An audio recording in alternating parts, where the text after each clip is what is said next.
Oh, that's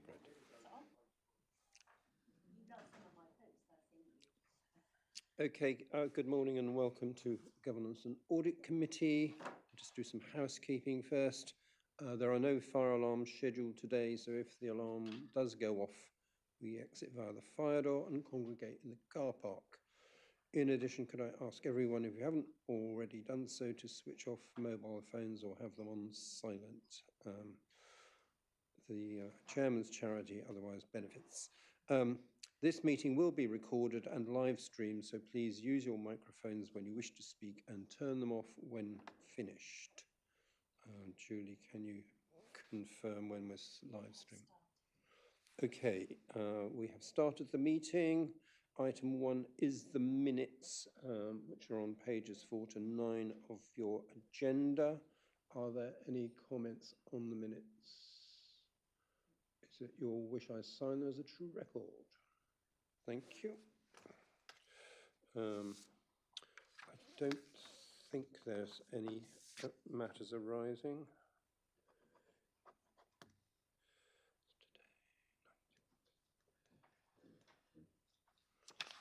Okay. Right, so Julie, do we have any apologies? I think we have a full contingent of members. That's correct, Chairman. We have a full house. We have no apologies. Good. I'm not aware of any urgent business. Can I ask if members have any interests to declare? There are none. So I'd like to welcome Will Richmond as a new member to the committee. And I'd also like to welcome Anastasia Luchtan, who's the lead external auditor. And no doubt we will be seeing much of you in the future. Thank you. So if we move then, item 7 is training. There's what? Oh right, sorry. It's not in my notes. Welcome, Alison, for your risk register item. Training, I'm not aware of anything. We will try and. For Will's benefit, we tend to have an annual training session given by the external advisors on our funding, etc. But if there's anything you would like to know more about, please let me know. I'll look forward to the annual. Okay, right.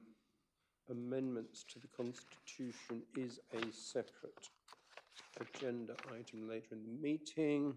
So we move on to item 9, and David Riglar, external auditor, to present the 23-24 annual report, which is on pages 10 to 28 of your agenda pack. David.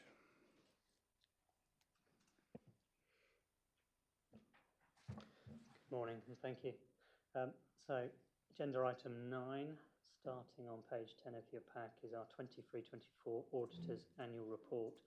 I'm actually not going to say a great deal about this one because actually it repeats a lot of the messages that I brought to the committee in the audit results report a little bit earlier.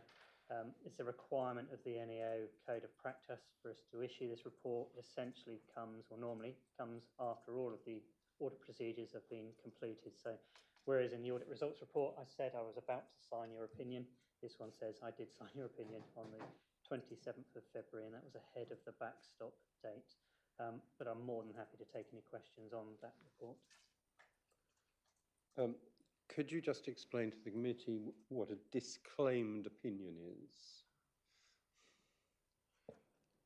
Yep, so disclaimed opinion essentially is a form of modification to the auditor's report. So if you recall, in 23-24, we carried out planned procedures. I think there was only one area where we didn't complete, but because of your previous disclaimed opinions, this is all wrapped up within the sector. This isn't specific to Breckland by any means. It means I didn't have assurance over the comparatives. I didn't have assurance over the opening balances, and I was unable to rebuild assurance sufficiently to remove the previous modification to the auditor's report. So disclaimed opinion says I'm not in a position to give a true and fair view on your accounts. Okay, and I understand that the same will be true next year because this year's comparatives will have been disclaimed. And then we return to normal the year after next? So it's been set out, the National Audit Office and ASIFRA have issued a number of guidance documents to kind of try and demystify what this means. And this is across the sector. There are hundreds of councils in the same position. Obviously, the aim of the backstops was to remove all of the historic audits that were building up. I'll touch on this a little bit more when I talk about the plan in a minute. But in a normal course of events, if you have a disclaimer or modification on your opinion, it can take 3 to 4 years for that to clean out, so to speak. I think as a committee, and you would have seen it last year, if you were recording the audit results report, we had an appendix which set out key areas of your accounts and whether you had substantial assurance or no assurance, essentially. And then if there's no assurance, you had some commentary alongside of it, and often that was the historical bit. So I think from a committee, what you want to do is focus on that appendix as when we finish the 24-25 accounts, because that will show you the assurance you've got on the in-year transactions, and you can quite clearly see that the disclaimer is because of that historic gap that will get filled. So the NEO have just released some guidance now on how we start to rebuild that assurance, specifically around reserves. So last year we actually rebuilt a lot of assurance in a lot of areas, and that's why you'd have seen that in the appendix. This year, same kind of appendix, hopefully greener than the prior year. We're including another appendix this year, which kind of shows your roadmap back to clean opinion. It is confusing, and it takes time to unwind. Right, David? Thank you, Chair. Do you need the mic on, or can you hear me okay? Can you put your mic on, please? Okay. Thank you, David. I was a bit, well, it's called a going concern in your report.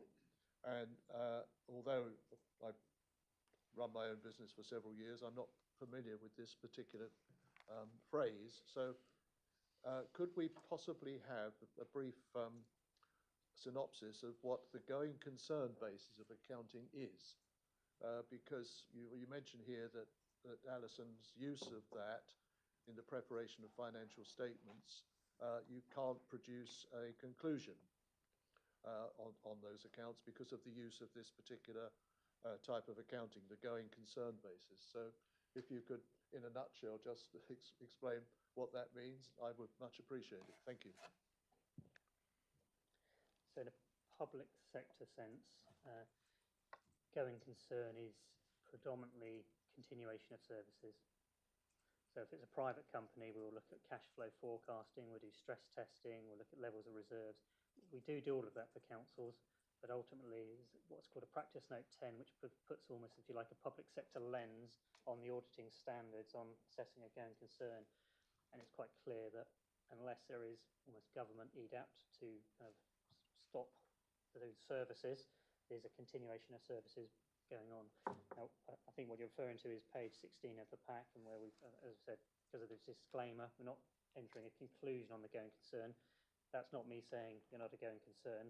That's just the auditing standards. Because we're giving a disclaimer of opinion, it means I don't have enough assurance for me to give that going concern assertion. So it's more of an auditing standards way of responding to a disclaimer of opinion rather than me saying you're not a going concern. So we did our work on going concern, got no issue with your level of reserves. We looked at your cash flow forecasting, we've got no issues there, no issues with continuation of services. So without that disclaimer of opinion, I would have given a normal going concern conclusion within my auditor's report. Okay. As a quick follow-up, so you're not actually suggesting that we should change our method of accounting? No, thank you. I think I'd probably add to that, because all the balances can't be proved, we don't know, there might be hidden gremlins. Technical term, gremlins. Good. So for no further questions, we are asked to note the report. And then we go on to item 10, which is the 24-25 audit planning report, which is on pages 29 to 78 of your agenda. David. Thank you, Chair. So, yep, this report's our planned approach to delivering the audit of your 24-25 financial statements and commentary around value for money arrangements. are largely focused on the key messages in the overview section, but more than happy to answer questions on any of the report or delve in a little bit deeper if it's helpful to the committee. So on pages 33 and 34, there's an element of context setting, and we've kind of already covered that a little bit, but I think it's just worth just going over again. So it's really nice to be sitting here talking about one financial year, and that financial year being the last financial year, and that's not been the case for a number of years on quite a few councils. But I think it's important just to recognise where we are in the government's journey to return public reporting and auditing to a sustainable position. So at the moment, the government have introduced backstop dates, and they run through to 27-28, so we've got quite a period of time. That is just to stop the historic build-up of audits again. There's a lot of work now going on to look at the financial reporting framework, to look at the scope of audit, to look at the capacity, to look at the attractiveness of audit and financial reporting. These are all things that are moving at pace, and I think we'll start to see some legislation coming through probably within this year to put that right. I think it's worth just noting that at the moment. So all of the issues that led to the problems and the delays and the backstops are still there. The only thing we've got now is a date that means we can't keep going forever. So important context, because I think essentially for us to be able to complete planned procedures with the timescales and the capacity that are within the system at the moment, we need as near as possible a perfect kind of set of accounts, working papers and audit process. And we're working really closely with Alison's team to kind of try and enable that. So looking at the report, pages 35 to 37, it kind of sets out the risk areas, so the higher risk areas, so those areas where we do additional procedures. For members that have seen plans before, you'll see some familiar risks reappearing, so risk around fraud, you'll see that on every audit plan. We conclude that it's more prevalent around capitalisation of revenue. Again, you'd have seen that in previous years' plans. Also on page 35, you've got the pensions valuation risk. Changed the risk profile on this one, so you will have seen it previously. And previously, it was more of an inherent risk. Because of the funding position of the Norfolk Pension Fund, we're now seeing more of an asset-rich position, which then brings in some additional accounting requirements because you can't recognise the full benefit of that. You've then got to do some complicated calculation to cap that and work out what you can recognise on your balance sheet. The actuary will do these calculations for the council, but we need to do procedures in order to verify that. So that's why the risk profile of pensions has increased. And I believe you have a specialist that looks at the actuarial valuations. Yes, yeah. So you'll use your actuary, which is Hymans Robertson. The NEO then commissions PwC actuaries to review Hyman Robertson's work. We then commission our own experts to review both of them. So Right. it's got this convoluted process, but it's driven by the auditing standards and the need for us to do procedures to rely on your experts. So there's a lot of work done in that. Page 36, you've got a risk around valuation of property, plant, equipment, investment properties. Again, you'd have seen this previously. Risk profile has gone up because you've got a new specialist doing your valuations this work. So we haven't got any experience of working with that valuer at this council. So the risk profile has gone up for this year. You've then got the risk. I think in the past we've used the district valuer, and now we're using a professional firm who appear to provide more detail than a district valuer did. We haven't seen those reports and got into the detail yet, but Okay. that's good to hear. Okay, the other risk on page 36 around non-domestic rates, that's the appeals provision. That's consistent to what you've seen previously. On page 37, new risk for this year, that's an accounting standard, IFRS 16, first year adoption. So we've got it in there as a risk to determine how relevant and significant it is at Breckland and determine the level of work that we need to do. Page 38 sets out materiality. Key thing here, there's no change to the basis of our materiality or the percentages that we're applying. How do you arrive at your 2% figure for materiality? Because a huge chunk of our overall turnover is housing benefit, etc. Yeah, it's a mixture of auditing standards. So they kind of set out how you should set the basis for your materiality calculations, and then benchmarking across all audit firms, suppliers, so that there's a relatively consistent threshold. So that's 2% is almost the highest we will go for a public sector entity.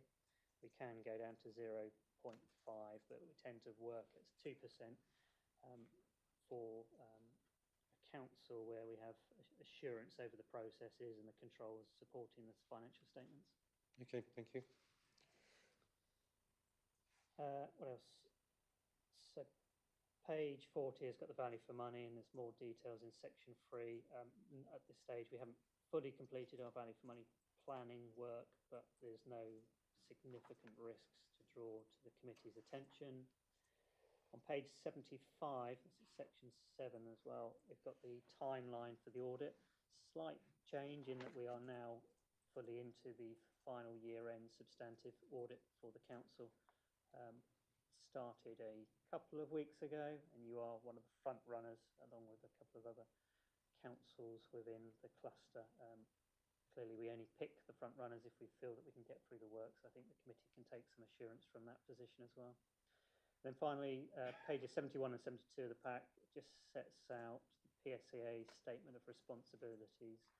It's included in every plan, coming back to my point about us needing to have a almost near perfect process for the audit to allow us to get through plan procedures. I think it's worth just reiterating those responsibilities. And happy to take any questions on any elements of the report. Committee? No? David? Thanks, Chair. I was going to ask the question about how you arrived at the 2% planning materiality, but you've answered that. Similarly, the 75% in terms of performance materiality, is that? So there are 2 levels that we can go at. So this is the 2% sets our overall materiality level. The next level down, the performance materiality, so the 75%, is the level of which we will test transactions within your accounts. The difference is, if you like, a little bit of a headroom to make sure that we're not going right up to the cap and having an issue. That 75% can either be 75% or it can be 50% if we feel like we need more headroom when doing the work. That more headroom comes in if there's a history of lots of amendments, poor control environment, and essentially we think that we're going to find a lot of issues.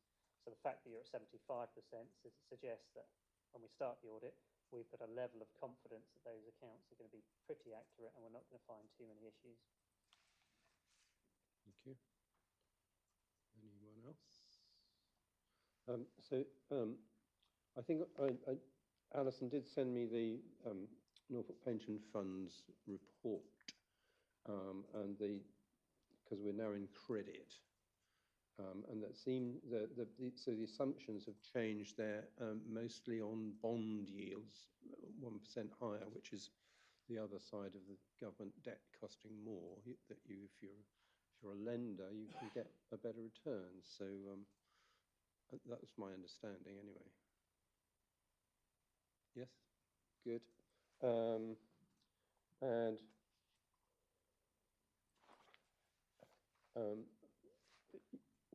You're asked to express a view on climate change. What in particular do you have to look at there? There's a lot of work that goes on this within private audit entities at the moment. I said public sector is a little bit behind. CIPFA are currently looking at how they're going to introduce the requirements around climate. At the moment, we kind of make an assessment as to whether there's any physical or transformational risks in relation to climate that would impact the financial statements. Trying to think of an example. So if your non-current assets, so your buildings or your land, was an area which potentially could be impacted by climate change, then we might be considering challenging the council as to whether they've considered the value of the asset, considers that, or whether there should be an impairment. Similarly, if there's government legislation that requires you to do certain things, have those costs been taken into account to transform? Right. I mean, so could that include things like flood risk? only in the sense of significance. So if there's a significant risk to that property and the valuation of that property, then we would challenge as to whether, but I'd kind of hope that the valuers would pick that up in terms of their valuations of the property. Okay, thank you. So, no more comments. We're happy to note the report. Thank you. That's, David, complete for the day. So move on to Alison and the Q1 Strategic Risk Report. Thank you, Chairman. Pages 79 to 110. Okay. Good morning, committee members. I'm delighted to bring the Q1 Risk Report to Governance and Audit today to provide an overview of the Council's risk landscape.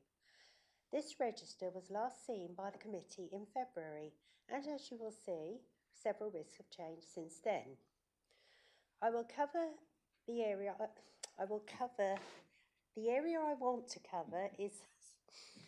is around local government reorganisation and devolution. If you remember last time we discussed this, we have taken on board feedback from the last meeting of this committee, and as a result, we have now separated this risk into two specific parts. Members will note the difference in scoring between these two risks, and we do hope that this addresses the points raised at the last meeting and now better reflects the Council's position. Next, I want to cover off the changes for both housing risks and nutrient neutrality risks.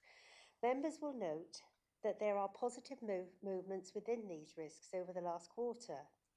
In relation to housing, whilst these changes highlight these risks, much work is still needed before the Council considers lowering the risk scores. This is very similar with the nutrient neutrality risk. However, we have now set out an associated with nutrient neutrality. And we have now set out a proposed timeline for this risk. To be very clear, there will always be risks associated with nutrient neutrality. The Council's position, however, is that this is gradually moving away from a strategic risk and into an operational risk. Whilst the timescales set out are not set in stone and may change, it is very likely that elements of the nutrient neutrality risk are folded into the local plan risk within the next 6 months. I will now hand over to Ryan, who will briefly discuss the format change of the report and cover off any other areas raised at the previous meeting. Thank you. Thank you, Alison. Thank you. Morning, committee. So just to cover off a couple of areas, obviously, as you see on the appendix for the risk report, we've added in a front page summary now. That was something that was raised with me at the last meeting. The reason we've done it now is because we're taking the risk policy to the committee in September. So we're broadly happy with that format change. We can get it written into the risk policy to bring you rather than getting that amended in September. Just to cover off some of the other areas that were raised when we brought the report here previously in February, we had one question around iDocs and around its use of iCloud. Just for confirmation, iDocs doesn't use iCloud. It's a cloud-based system, but it doesn't use iCloud, which is an Apple-based cloud product. So the comment raised was around the government changes to security, so that wouldn't apply to the iCloud products. Well, wouldn't apply to iDocs specifically. The other ones just to cover off are around nutrient neutrality. Obviously, we've discussed within both the introduction within the report around timelines and sort of what we're looking to do with that. As we've said, nutrient neutrality will always be a risk element. It's whether it is now a strategic risk, so a threat to the delivery of the corporate plan, whether it can be folded into the local plan risk, as obviously we've got an increased housing target, so it becomes an element of delivery there, whilst other elements sit within operational risks. And the last one, I believe, was a question which was raised around strategic contracts last time and ensuring that providers meet sort of the corporate plan deliverables which we set out. And that's basically picked up in the procurement process with those providers. So I believe that has covered the points raised last time, but if anyone's got any questions around that or questions around this report, me and Alison are more than happy to answer them. Yes, please. Thank you, Chairman. Thank you very much, Alice, on your report, and thank you, Ryan, for that. Just got a couple of queries going into the first appendix there. on the first page, increased demand for housing services. We know about the situation with temporary accommodation and the purchase of additional units. I'm interested to see the development you've got there of the new sort of service sort of restructuring. So you're bringing a number of themes together, the mental health, debt and so forth.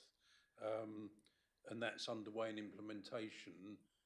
Will this new sort of approach, will that be evaluated presumably by the new Housing Strategy Board at a future date? That's the first question. And my second one is, where does the Housing Strategy report, where do they report to, and where do their reports go, not necessarily to this meeting, where do they go elsewhere?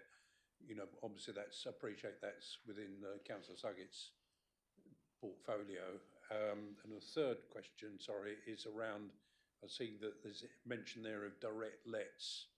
That may be short-term accommodation or longer direct lets, and the question that arises, I think, probably from some colleagues will be around the standard of the accommodation, which may give rise to local concern. I know it has in Dereham, for example. Thank you. Apologies for the numerous questions. No, not at all. So I think I've got all the answers for them. So in terms of the changes to the housing communities teams, so that would be something we'd look to reflect in the risk once that sort of more implementation is underway. I think there's some roles we're still looking to hire. That sort of feeds into what we're talking about with the risk, in that obviously the numbers within temporary accommodation have gone down sort of fairly steadily since January. That's probably not reflected in a position where we'd be willing to lower this risk now, but we're sort of heading in that right direction, and those changes should help us get to that sort of increased, lowered point around the risk there. In terms of housing strategy, I will need to double check. My understanding is that it would go to overview and scrutiny, but that's just based on a comment which someone said to me, but I'll formally check whether that goes there. Yeah. And the last one was around standard accommodation through direct lets. There's probably some operational risks around there in terms of standards. However, I know that's something we've discussed before, so I'm willing to sort of discuss it again with the housing manager, because I think there is a debate as to where that would sit on which risk register. But I think that our position at the moment is there's not a strategic need for a risk around that. However, I'm more than happy to double check that and sort of reassess our position. So presumably, if we are doing direct lets, the properties have to meet the same standards as a private landlord would have to meet. That'd be my understanding, yes. But aren't the standards slightly higher for public sector landlords? I would need to double check that in terms of public sector landlords versus private sector landlords, but that would probably come down to I need to look at specifically what our percentages within those direct lets as to sort of what the mix is. But I'll double check that, and okay, I'm happy to email the committee. Harry. Just a quick follow-up. On the direct lets, it might be useful, certainly in terms of sort of public information, the way some of that is tabulated, because there can obviously be direct lets where we're seeking to, you know, alleviate, say, homelessness, etc.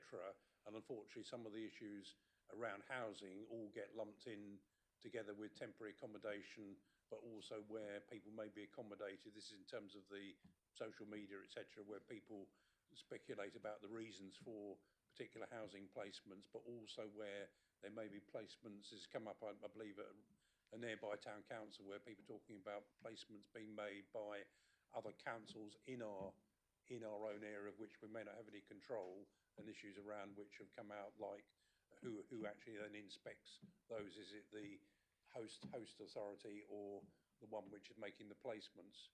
That's come up through an FOI, so it happens, I believe, through Dereham Town Council. I don't expect you to reply to that, but they're just flagging this up for you. Thank you, Harry. I can help a little bit, because obviously your mind and my mind thinks about the same.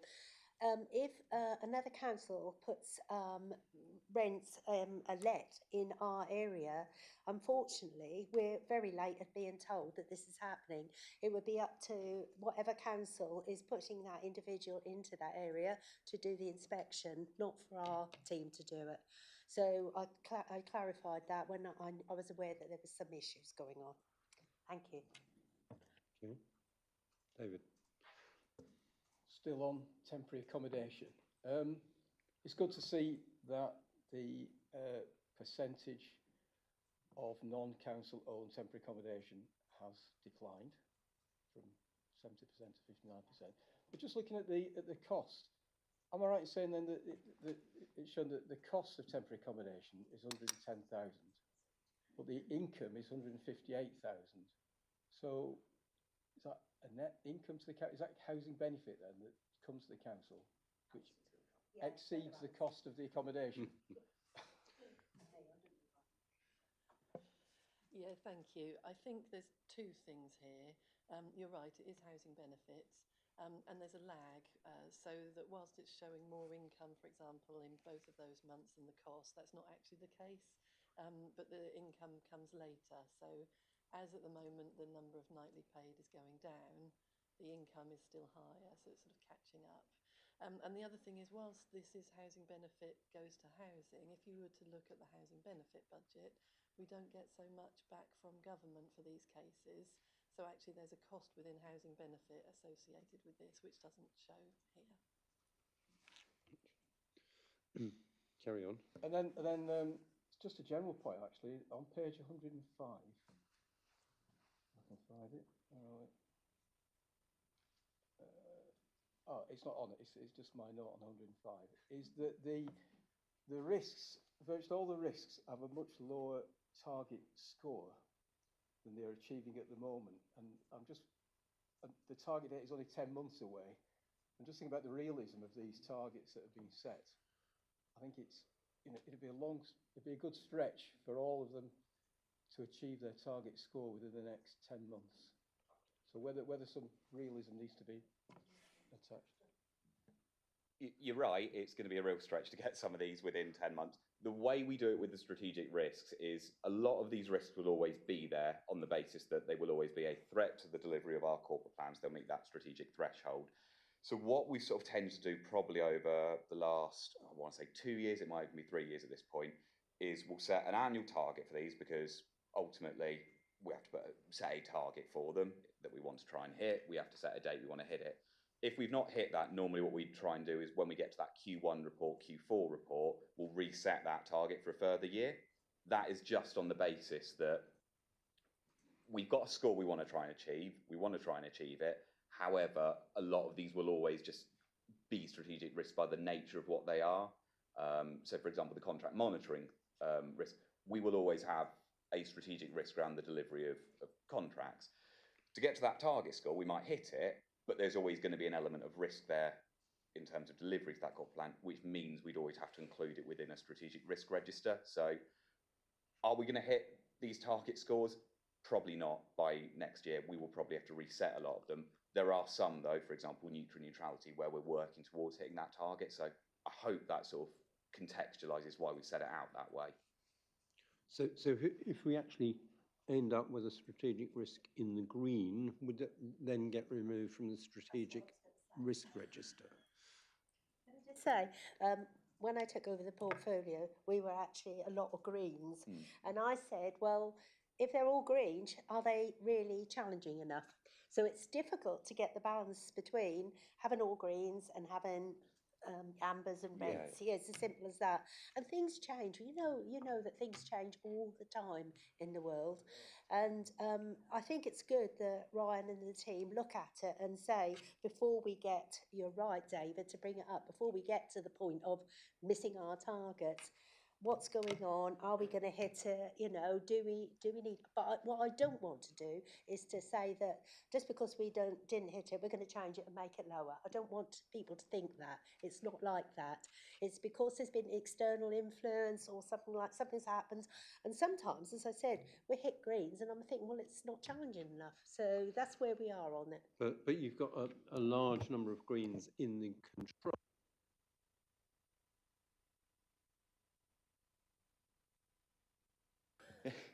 So we assess that with, so initially that'll be with the risk owner. We would do that on a quarterly basis, and then that would go to CMT. And I suppose that's also reflected within, I can't remember whether it's Appendix B or Appendix C we do it with, in terms of the risk appetite statement. So whilst we might have some risks which are green on there, against the appetite statement, that means we continue to monitor them to ensure they don't go up and that ultimately the council's in a comfortable enough position on them. But because of the nature of them, if they went up, we would have to do further work to sort of mitigate them back down again. So it's one of those ones where just because we hit that sort of green area, we wouldn't want to take it off the strategic risk register, because then something could happen in 3 months, 6 months, 12 months even, and we'd have to, so we'd end up having is stuff going on and off repeatedly. So that's sort of, again, why we've set it out that way. Yeah, I was just worried that when we get to April next year, are we going to be presented with a report that says we've completely failed to meet the target scores on all these? So, for example, on breach of ICT, we're currently at 16. The target is 4. Well, it's going to be a heck of an achievement to, and I appreciate what you just said, but I'm just worried that come April, we're going to get a report that says we've not met any of these targets, or are we going to revise them before April? I suppose the IT one's a really good example of there will always be a cybersecurity risk realistically to the organisation, and you've sort of got a position where you could go, we could set a target date for April next year and say April next year we'll review the target, we'll review the date, we'll review the risk itself and whether that meets the strategic risk criteria. Or I suppose potentially you could almost go, we can't put a target date on this because how long's a piece of, you know, which we could do, but then it comes, this is where we get into that debate around good risk management practice and stuff like that. We could say we're not going to put a target date on it, and then if we were able to get the risk policy sort of reviewed or looked at and under an audit or something like that, it would be that all risks should have a target date on them. So it's a challenge in terms of how we do it. The way we're doing it at the moment is through that, reviewing it each April. It's perhaps something when we're bringing the risk policy to you guys next quarter, we can bring that out more specifically within the policy to highlight while we're doing this, and even something within the format where we go, you know, this is going to be an April date. However, the organisation believes these are going to be much longer term risks than April 26. So I think that might sort of alleviate some of the concerns.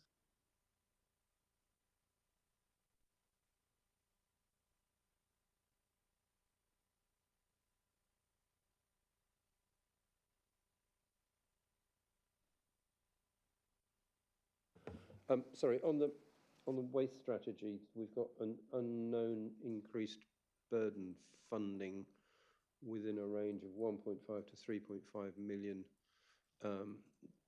unknown future finances. Alison, would you like to comment? Oh, the other one. Give us finance now. Thank you.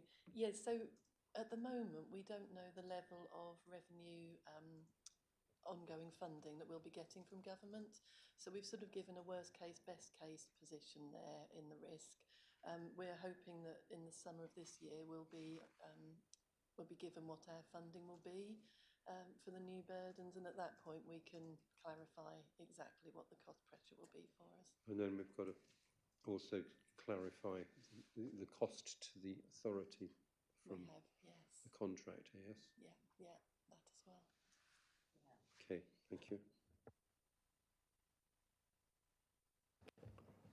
So are there any more questions on the risk report? No, okay.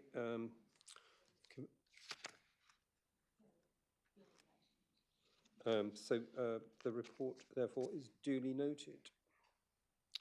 And then we go to item 12, which is Teresa Sharman, progress report for 24-25. Thank you.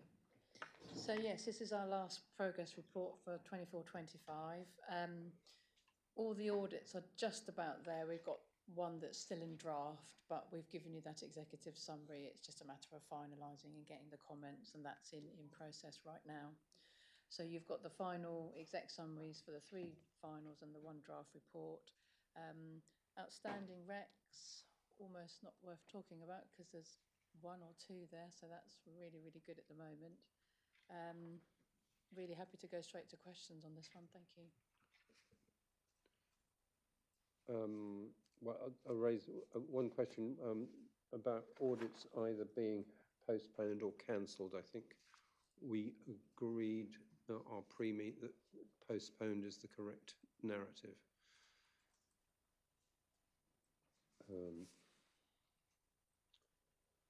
So we've got any more questions? No. Page 126. I've got.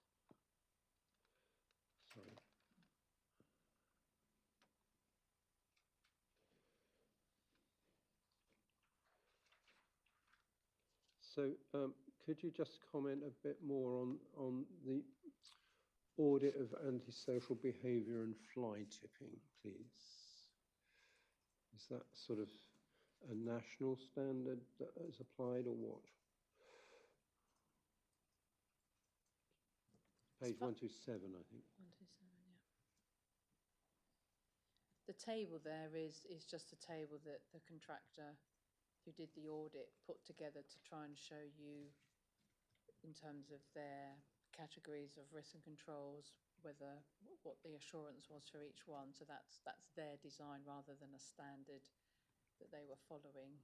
But I think there are, if I remember rightly, there are some legislations that they follow for this audit in terms of what the council's supposed to do with fly tipping, antisocial behaviour. So that is taken into account when they do the audit. So those are statutory duties that this applies to, yes? Yeah, okay, thank you.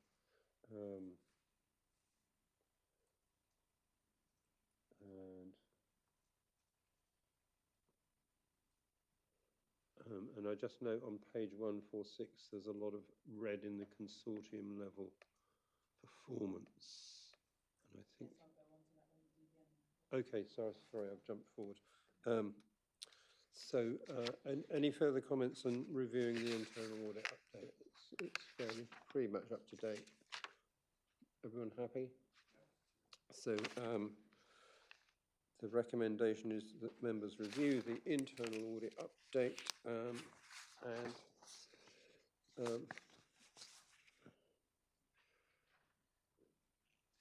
and agree with the outstanding internal audit recommendations.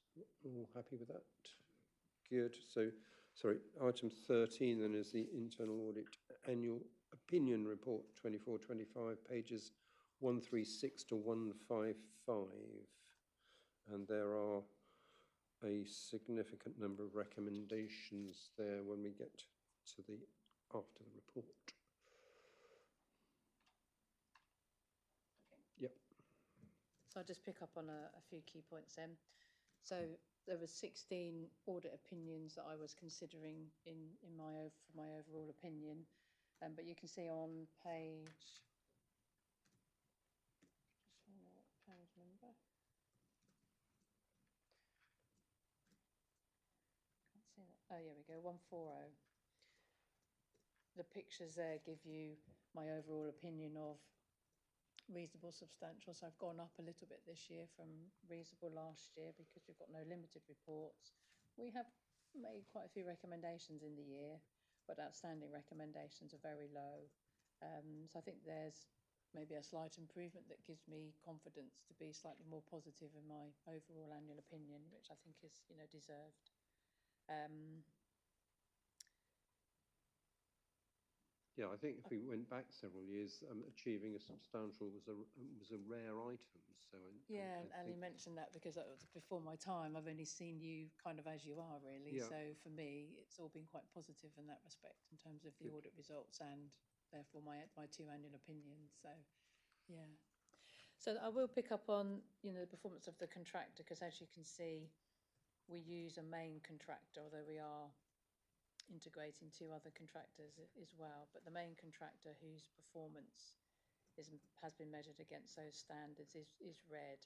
I think I'll comment on the fact there's two indicators that might push them into amber overall.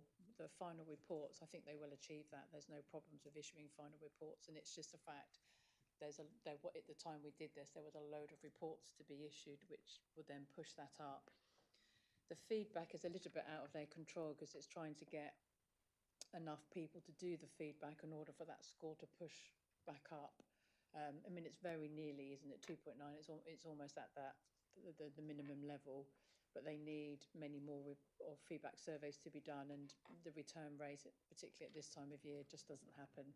So I think they will remain red, even if they perhaps get 5 KPIs. And did you say that contract is due to be re-tendered next year? Yes, so we're in our 4th year. So this time next year, we will be starting that procurement process and appointing a contractor for January so that we get that 3-month handover period. Okay. And this year I'm using 2 other contractors, as I outlined. BDO are doing actually quite a few audits. So half of the plan, I suppose, the main contractor is doing, and the other half is almost split between BDO and Hertfordshire in-house team. So TIA have got certainly much less audits than they've had. We've got a new manager, not on your contract, but we have 2 managers who cover all of the councils. So we've got another new manager who's picking up a couple of the councils. We've got a core team, and we've got some support staff as well who will pick up when perhaps the auditor is off sick, because they've had trouble with sickness, and the IT audits in particular, because they're all the ones that have been outstanding at year end. But at the moment, for me, it's just trying to manage them as best I can, using the 2 other contractors to, start to integrate other people into the contract with the hope that we get other people bidding when we go out to procurement, and that provides the competition for TIA to either step up or step out, I suppose, is what will happen. But yes, I'm doing the best I can on that one. The other bit just to pick up on is on the quality assurance and improvement plan.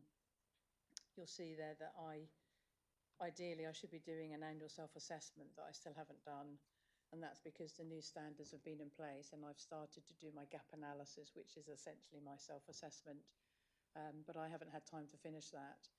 So I've been talking, because obviously I'm employed by South Norfolk, so I've been talking to the Chief of Staff about how we're going to try and achieve that, because I think me trying to do that on my own and find that time is going to be difficult. So we're going to use some of my budget to get help me finish that off so that we can get that reported in this year, because otherwise there's a danger we go another year and I just don't have the time with the new staff I've got in post and the 3 contractors and the procurement and this, that and the other that goes on. So it's just trying to say, okay, we've got budget, why don't we get someone to come in and help us do that so that we get a result. So your primary role is managing those doing the audit rather than doing the audit yourself? Yes, essentially, but I've got a senior auditor and now a trainee auditor, so because we want to have more of an in-house team, they're doing audits. And one of the councils still has an in-house team that I look after audit-wise, but then there's all the other head of internal audit stuff that I'm doing, which I don't always find time for. But everything goes out in my name, so I have to review everything and be sure I'm happy with it. And then obviously I get involved in whistleblowing and other bits and bobs that go on. Right. So yes, essentially the contractors are doing that, but they can't issue anything unless I'm happy with it. So sometimes there's that interaction between us where I'm asking lots of questions, and maybe they have to go back and do more work, or have to then answer my concerns and conversations about opinion levels and recommendation levels. So Okay. there's a lot going on. Questions? David? I think the first one is just a typo on page 139. At the top of that box, I think it should be 24, 25, internal audit work.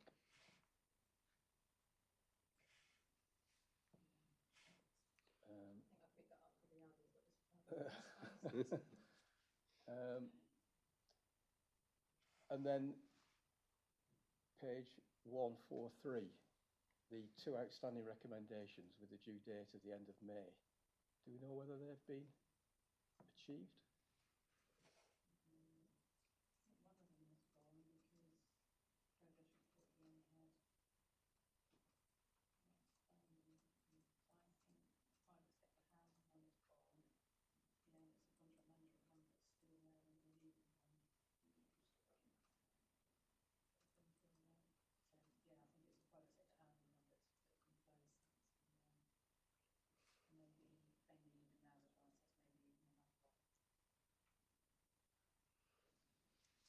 Okay.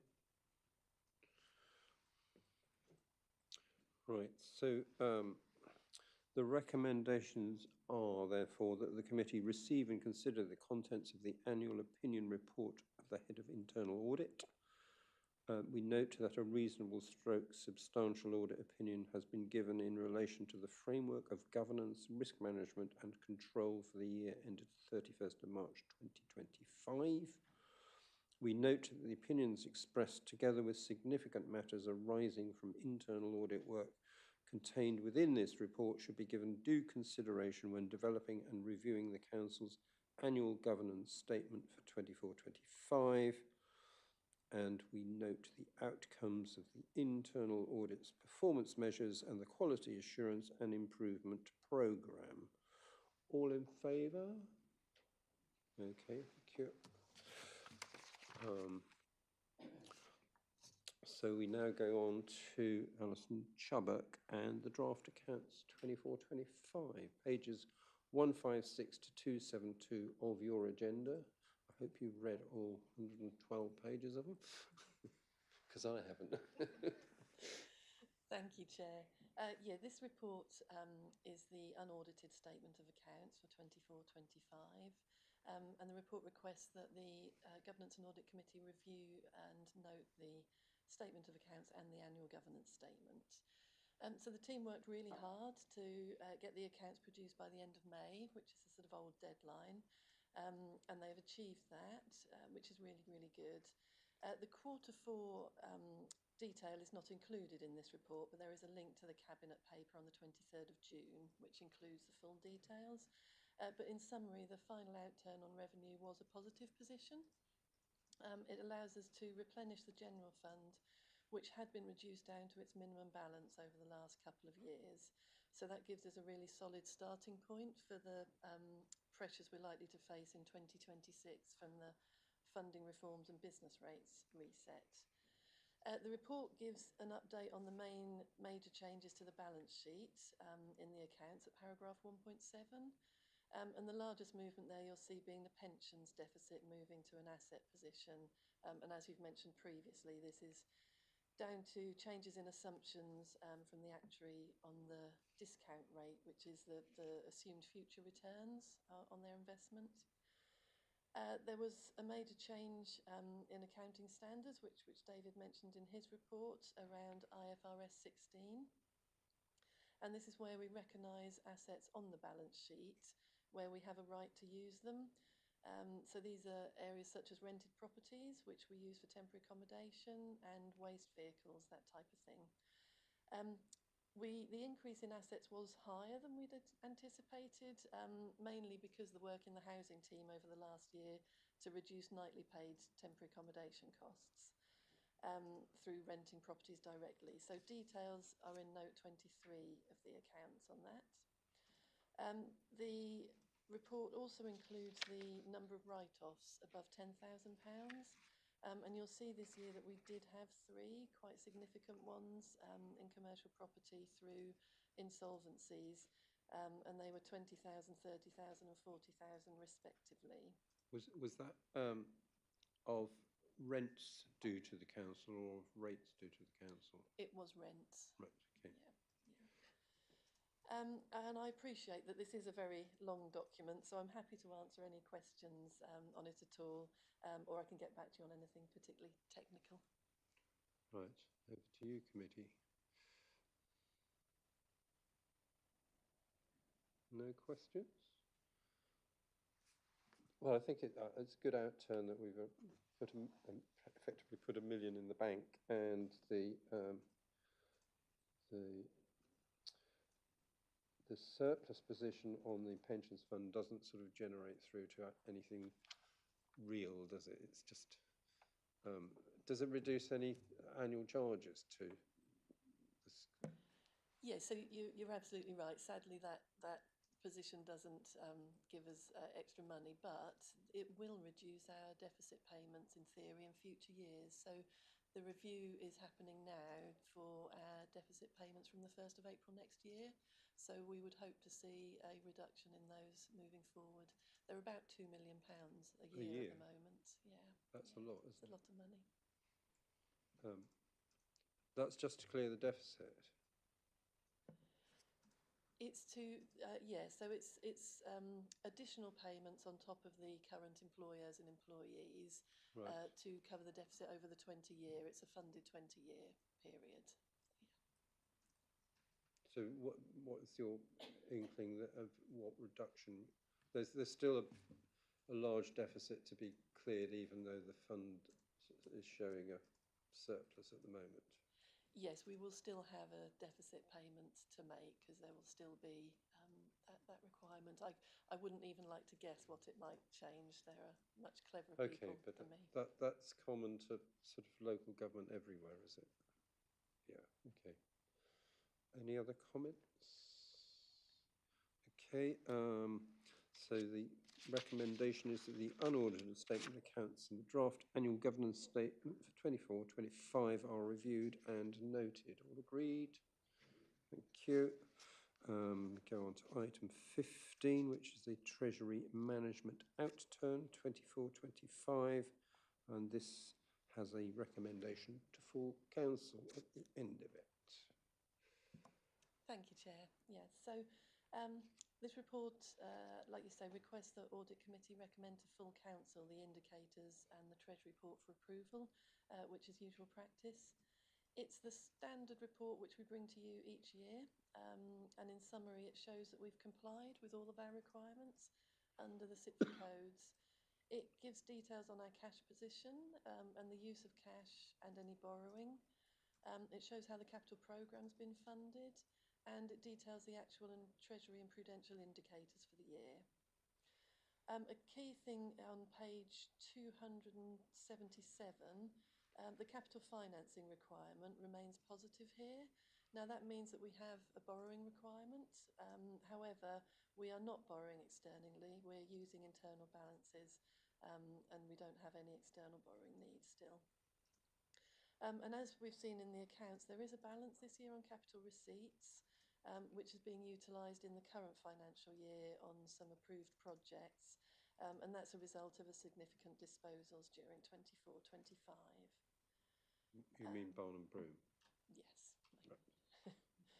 Has all that been reinvested now, or a substantial amount? It's all been, yes, all been allocated. So it hasn't all been used yet, but will be during 25-26. Okay.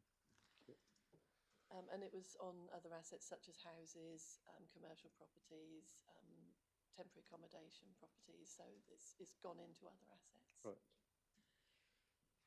The tables on page 279 give details of the investments we hold. And then pages 281 to 83 and the Appendix C is the narrative commentary from our Treasury advisors who give some updates there. And I'm happy to answer any questions at all. So this is a recommendation to full council. So will it be you or Phil Cowan presents that at full council?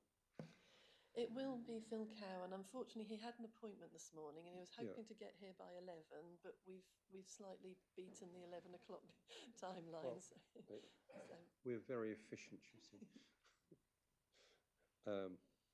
Okay, so the recommendation to full council is 1, the actual 24-25 prudential and Treasury indicators within this report are approved, and 2, that the Treasury Management Annual Report for 24-25 at Appendix A is approved. All in favour?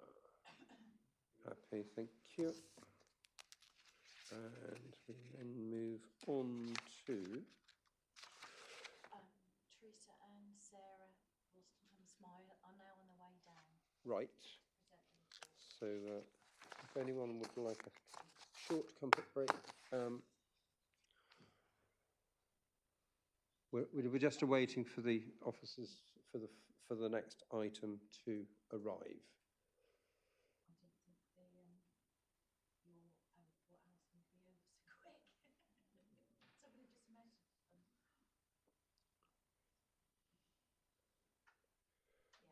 Yeah, it's not coming down.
Ah. We've just finished your bit, Phil.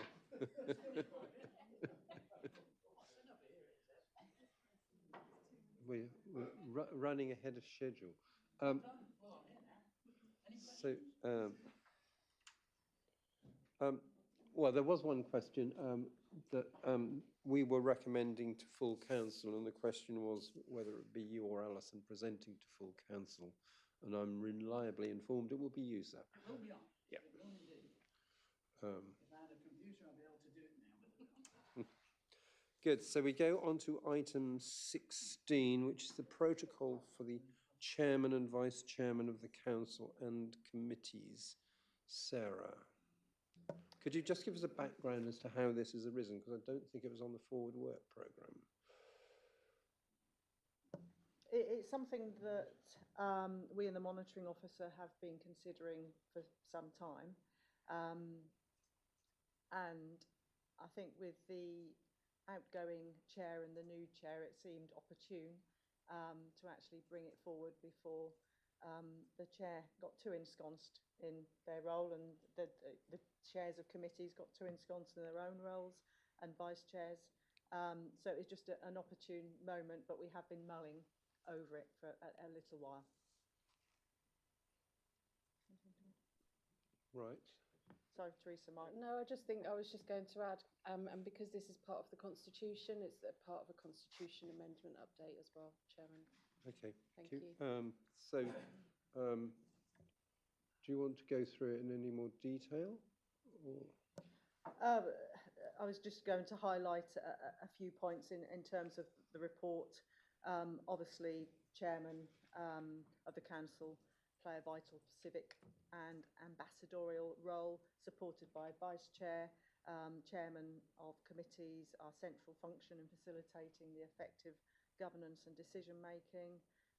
Expectations over recent years have evolved, and this protocol has been developed looking at Article 5 and also looking at the best practice from National Association of Civic Authorities and the LGA recommendations. And in essence, it's all about clear guidance on the roles and responsibilities, ensuring consistency and transparency and high standards of conduct. Obviously with the aim to promote good governance, safeguard the dignity and neutrality of civic events and charitable initiatives, and establish a structured framework to support newly appointed chairman. The recommendation is therefore, if I can read it, but obviously I will need somebody pleased to propose it and second it. The recommendation is to recommend to full council that the protocol for the role of the chairman and vice chairman of the council or committees be adopted and included as part of the constitution within part 5 of the codes and protocols. And as Teresa just said, we consider it's appropriate for it to become part of the constitution because we already have several codes and protocols within that section, and this seems right and proper that it should slide into that. Thank you. The second recommendation to full council, obviously that is for full council, so that's not to trouble you with that wording today. Okay. Happy to take any questions. Linda Monument. 3 very small corrections to the text, and if you're happy with those, I'm happy to be the proposer of the motion. This opens at purpose with the chairman of the council. Second bullet point, the vice chairman of the council, and the second one says chairmen, but vice chairman. I think that should also be chairmen. Yes, that's one of them. Number 5, committee leadership responsibilities. You have 1, 2, 3, 4, 5 bullet points, all of which begin with verbs, but the 5th one has they in front of it. I don't think you need the they. I think it should start are for the good flow of the thing. And at 8, civic events, we have a set of bullet points. Again, it's 1, 2, 3, 4 good things that the chairman of the council must be or do. The last one says democratic services hold a list of civic dignitaries. that should not be a bullet point. It's a useful bit of information, but take the bullet off. I think I've got an odd squiggle here somewhere, which I think must just be a slip of the pen. I'm happy to propose that we accept all of it. As an ex-chairman, I've been there, done that, and I agree with the principles expressed. I think basically it's confirming good practice, really, isn't it? Harry. So I was just going to comment and say thank you very much. Yes, we obviously take those on board and we're happy to amend the protocol accordingly. Harry. Thank you, Chairman. I declare an interest as the current Chairman of the Overview and Scrutiny Commission. Thank you very much for the protocol, which seems very clear and helpful. Just like to make a suggestion, which is up to your good self, where you think it's going to be helpful to changing the protocol, and obviously up to the members here of the Governance Audit Committee. Under roles defined, we've got chairman of committees. It said ensure business is conducted in accordance with council procedure rules, and my suggested additional wording, and that we might also come under item 5, committee leadership responsibilities, would say also, and the relevant articles of the constitution for their committees. The reason for me saying that, I'm drawing on the example of the Overview and Scrutiny Commission, that there are 6 pages alone devoted just to the Overview and Scrutiny Commission. And the first one, which is not particularly terrifying, is 1.1. The council is required by law to discharge certain overview and scrutiny functions, etc. So some of those things obviously going to have different types of training and support for members and require extra degrees of thought. So you've got the overriding principles there for all of us about Nolan principles, etc. Then how you behave and treat people, etc. Then the specific things which may be relevant to particular committees. So rather than say, not referring to my own particular example or the vice chair, Councillor Nunn, but actually saying that over and above that, there's also need to have cognizance. So you're not the chairman, but you also need to think about this, and that may inform, for example, how you keep order in a committee, how you, at what point do you say, look, there are other people who want to ask a question. So some of it's about general conduct of business, and some of it's about the actual detail of what powers you actually have and how you can exercise them. Obviously, I should add that in my role, as I'm sure other chairmen are, we're supported by the excellent Democratic Services Officer, and I have the monitoring officer usually sitting next to me to cut my hands off if I'm doing anything I shouldn't be doing. Thank you, Sarah. And again, Councillor Clark, yes, more than happy to add those additional words in.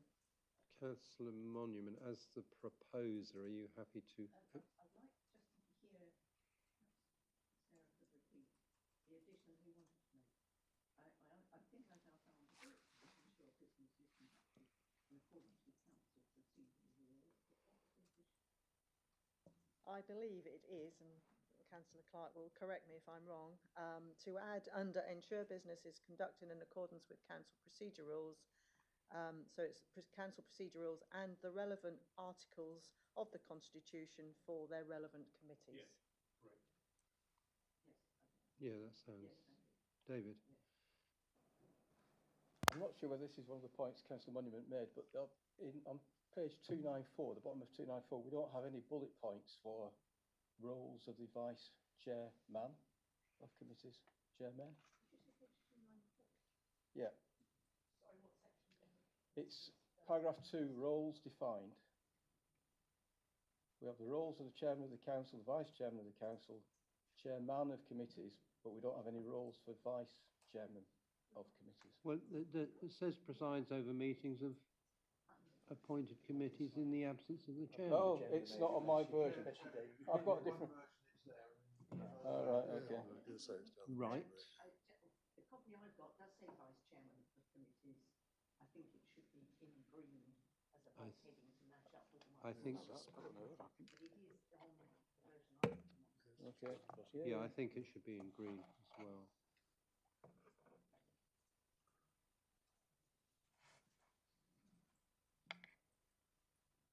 possibly should also be plural, chairmen and vice chairmen. Right? Yes, vice chair. If you look at it, the way it's presented in green, It says under chairman of committees, it says chairmen chairmen of of committees, do committees. this, do this, do this, and all the verbs are plural. Vice chairman of committees is followed by no chairmen or vice chairmen of committees, and all the verbs become. Well, it is just one, isn't it? Yes, What? it's just the one, preside. So I But I think it should be vice chairmen. Right. Because it goes on their committees. I don't think it will affect the recommendation, No, but it will not at all. affect the Tidy it up. final version of this Yes. this printout.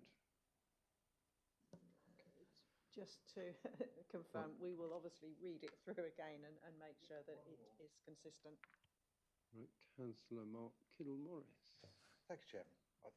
I did spot some of Linda's, but not as many, I have to say. Well, I wouldn't expect otherwise. I do have one more to add. Somewhere in the document there is a reference to the chairman's allowance. I think that should be removed. In fact, what you should say, the council chairman receives an allowance currently for 4,250. That will change next year, no doubt, or the year after and the year after that, as long as we still exist. And it should be something to do with receives an allowance in accordance with the Constitution, section so-and-so of the Constitution. Sorry. So can I just clarify, you would prefer the amount to be removed? Well, yeah. The amount is going to be moved. Yes, yes. Although I suppose it does say currently, but yeah, we're happy to remove the amount. Right, any more tweaks? Right, so Councillor Monument has proposed. Do I have a seconder? Councillor Kittle-Morris. All in favour of the recommendation as slightly amended? All in favour? Right, that's unanimous. Thank you, Chairman. Okay, and which takes us on to item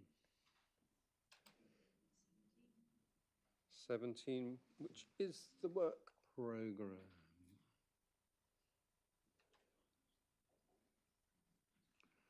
Starting at page 297.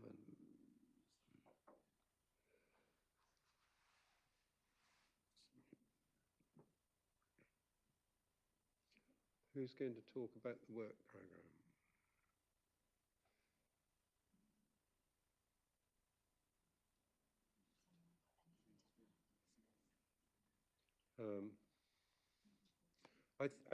So going back a couple of meetings, we did ask for clarification of the role of members of joint committees with the county council, and I think that appeared on one forward work programme and then disappeared again. Do you recall that, Sarah?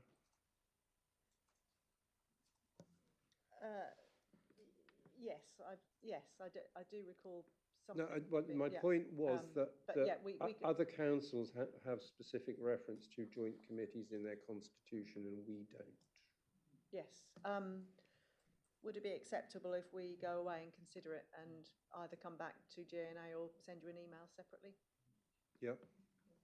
But because I think there's a particular relevance, because joint committees may well become more important with multiple unitaries than currently exist, but it would be good to have a starting point within the Constitution. Certainly, happy to take that forward. Okay. So doesn't have to go on the work programme, but I would like a response, please. Any other comments on the work programme? Phil? Right, so we approve the forward work programme. The next meeting then is on Thursday, the 18th of September at 10 a.m. in this room. And with that, I close the meeting. Thank you.